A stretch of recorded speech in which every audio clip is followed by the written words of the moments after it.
ให้สื่อมาว่าคิดทอดให้เบิ่งเดือนดาว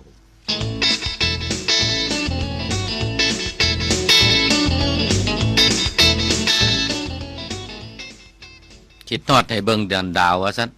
มือใดมือดีบ่าวจะไปเรียนต่างประเทศซะแล้วย้อนความหัก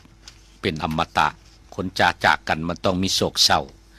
ต้องขอนั่นขอนี่ไว้เป็นทีละนึกกว่าเส้นในหันกะไอ้บ่าวก็ได้เว้าขึ้นว่า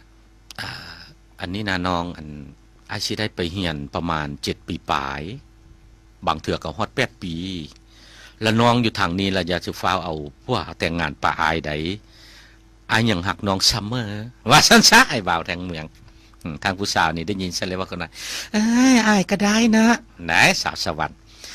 คันว่าซั่นน้องขอฮูบในดูจักใบไว้เป็นตังหนาว่าซั่นไอ้บ่าวบ่หลายเรื่องว่าคุณว่าอีเบิ่งยังฮูบพะนะมันบ่มีความหมายคันน้องหักอายให้เลี้ยวเบิ่งดวงเดือนเนอกลางคืนเดือนดาวหันช่องตาเฮาจะเห็นกันอยู่ถึงฟ้าว่าซั่นแล้วทางผู้สาวก็ซอบอีกว่าคันชั้นอันคือทอดกลางเว้นเดชันสิบ่ว่าจังได๋ว่าฉันให้จักใบในตัวอันฮูบฮะว่าจังซั่นไอ้บ่าวบ่หลายเรื่องตอบไปว่าคันว่าคือทอดกลางเว้นก็จะโง่หลายก็เบิ่งตะเว้นแล้วว่าน้อง